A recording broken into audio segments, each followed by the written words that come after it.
तो हेलो बच्चों, स्वागत है आपका आपके अपने YouTube channel maths by Abhishek sir में। बच्चों, आज के इस वीडियो में हम आपको बताएंगे बिहार बोर्ड गणित कक्षा 9 का जो है अध्याय 14 को, जिसका नाम है सांख्यिकी। बच्चों, तो आज के इस वीडियो में हम आपको 14.1 को बताएंगे। 14.1 में दो ही सवाल है, दोनों सवाल को हम अच्छे से आपको सिखा देंगे। बस आप मेरे वीडियो में शुरू से अंत तक बने रहें, आप इनका जवाब अच्छे से दे सकेंगे, कोई दिक्कत आपको नहीं होगा। तो प्रश्न एक क्या कह रहा है कि उन आंकड़ों के 5 उदाहरण दीजिए। हमें क्या बोला है, उन आंकड़ों का क्या करना है, 5 गो उदाहरण देना है, एग्जाम्पल देना है, जिन्हें आप अपने दैनिक जीवन से एकत्रित कर सकते हैं। मतलब ऐसा ऐसा 5 उदाहरण लेना है हम लोगों को, ऐसा आंकड़ा का जिसको हम अपने दैनिक जीवन से क्या कर सकते हैं, एकत्रित कर सकते हैं। मतलब मेरे अगल बगल में से मतलब एकत्रित कर सकते हैं उस आंकड़े को। जैसे कि हम लोग स्कूल जाते हैं, स्कूल में जैसे तुम्हारा कक्षा 9 में विद्यार्थियों की संख्या, क्या तुम एकत्रित नहीं कर पाएगा, तुम नहीं गिन पाएगा? नहीं समझ में आया? ये है एकत्रित करना। अब जैसे कि यहाँ लिखे हैं कि आपके विद्यालय में या आसपास पेड़ों की लंबाइयाँ नहीं निकाल लीजिएगा। ई पेड़ इतने लंबा है, ई पेड़ इतना लंबा है, ई पेड़ उतना लंबा है, कटहल का पेड़ इतना लंबा है, बरगद का पेड़, इस तरह से नहीं बता पाएंगे। कोई बात नहीं है, समझो कि अपनी कक्षा के 20 विद्यार्थियों की।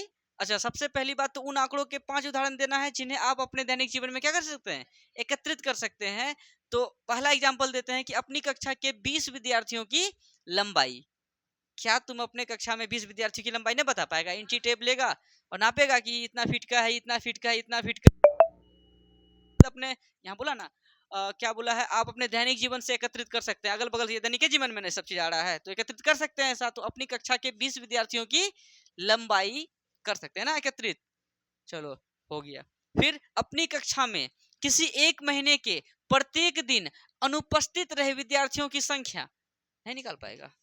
डैडी निकालेगा ऑफिस से वो रजिस्टर, जो कि तुम लोग कर लेता है, नहीं लेता है।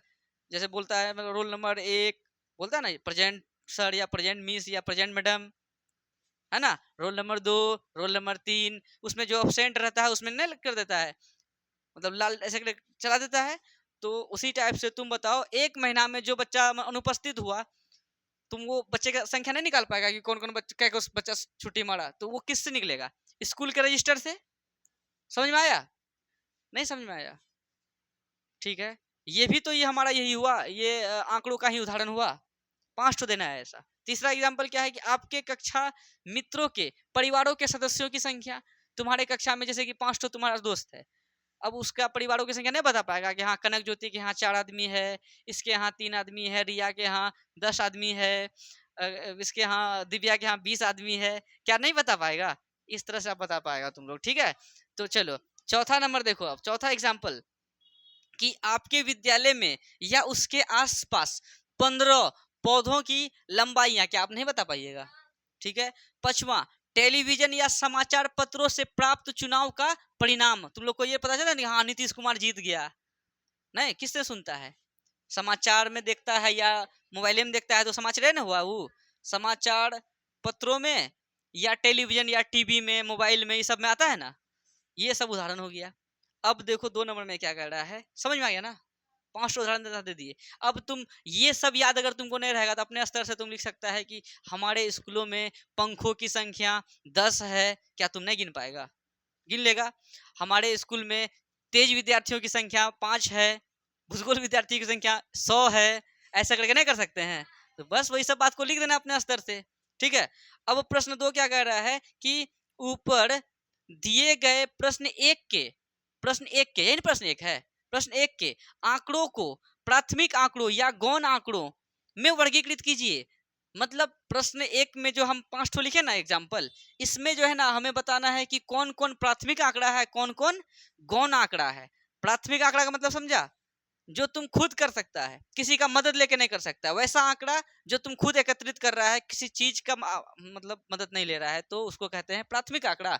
अगर हम किसी चीज के मदद से उस चीज को एकत्रित कर रहे हैं, उसको कहते हैं गौण आंकड़ा। तुम बताओ, अपनी कक्षा के 20 विद्यार्थियों की लंबाई तुम खुद नाप सकता है ना? अगर तुम खुद नाप सकता है तो फर्स्ट नंबर कौन सा आंकड़ा है बताओ? प्राथमिक आंकड़ा है कि नहीं? बोलो, ये कौन सा आंकड़ा है? प्राथमिक आंकड़ा। कोई दिक्कत है? लेकिन तुम बताओ, आपके क्या क्या यहाँ अपनी कक्षा में किसी एक महीने के प्रत्येक दिन अनुपस्थित रहे विद्यार्थियों की संख्या, ये हम लोग अपने से तो करते हैं, लेकिन किसका मदद ले रहे हैं? रजिस्टर का मदद ले रहे हैं। अगर हम किसी चीज का मदद ले रहे हैं तो उसको कहते हैं गौण आंकड़ा। कौन सा आंकड़ा कहते हैं? गौण आंकड़ा।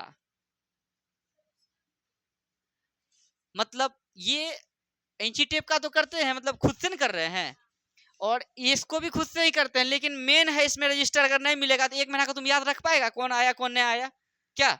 इसलिए। तीसरा क्या है कि आपके कक्षा मित्रों के परिवारों के सदस्यों की संख्या, तुम सहेली के यहाँ घूमने चल जाएगा, सदस्य की संख्या नहीं गिन लेगा, इसको क्या कहेंगे? प्राथमिक आंकड़ा। कोई दिक्कत? अच्छा, आपके विद्यालय में या उसके आसपास के 15 पौधों की लंबाइयां तुम खुद नाप लेगा ना, इसको क्या कहेंगे? प्राथमिक आंकड़ा। ठीक है। लेकिन अब पचवा देखो, टेलीविजन या समाचार पत्रों से प्राप्त चुनाव का परिणाम, यह तुम टेलीविजन से सुन रहा है, गौण आंकड़ा है, तुम दूसरे चीज के मदद से ये आंकड़ा प्राप्त हो रहा है तुमको, इसको कौन सा आंकड़ा कहेंगे? गौण आंकड़ा। और एक बात बताओ, गौण आंकड़ा, अब तुम ये भी बात लिख सकता है कि हमारे गांव में कुल कितनी जनसंख्या है, पंचायत भवन में जाएगी, वहाँ रिकॉर्ड रहता है कि यहाँ कुम्हड़ी गांव में इतना जनसंख्या है, ये कुम्हड़ी में इतना महिलाएं हैं, इतनी पुरुष हैं, इतने पुरुष हैं, वो सारा बात रिकॉर्ड रहता है। तो वो सब जो उसके मदद से करेंगे तो उसको भी कौन सा आंकड़ा कहेंगे? गौण आंकड़ा। और उसको हम इस उदाहरण में नहीं लिख सकते थे, उस बात को भी लिख सकते थे। जो मन में आता है वो बात को लिख सकते हैं, दैनिक जीवन के अंतर्गत में जो तुमको दिखाई दे रहा है उस चीज को लिख दो अपने स्तर से। ठीक है।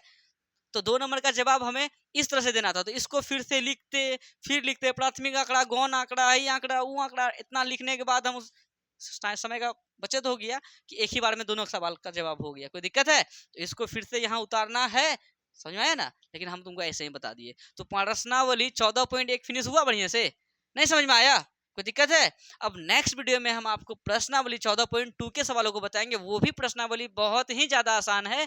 और हम जो आपको बेसिक वीडियो में बताए थे, जैसे कि माध्य, माध्यक, बहुलक के बारे में बताए थे, उन सभी का फॉर्मूला और बहुत सारे एग्जाम्पल्स को बताए थे, सबको अच्छे से याद कर लें। उसके बाद जो है फिर आप प्रश्नावली को 14.1 को बनाएं, तो फिर आपको कोई दिक्कत नहीं होगा। और एग्जाम से में जो ऑब्जेक्टिव पूछा जाता है, जो हम बेसिक बताए हैं, वहीं से रहता है। ठीक है बच्चों, उनको एक बार जरूर एक बार देख लें। ठीक है, अब मिलते हैं नेक्स्ट वीडियो में। धन्यवाद।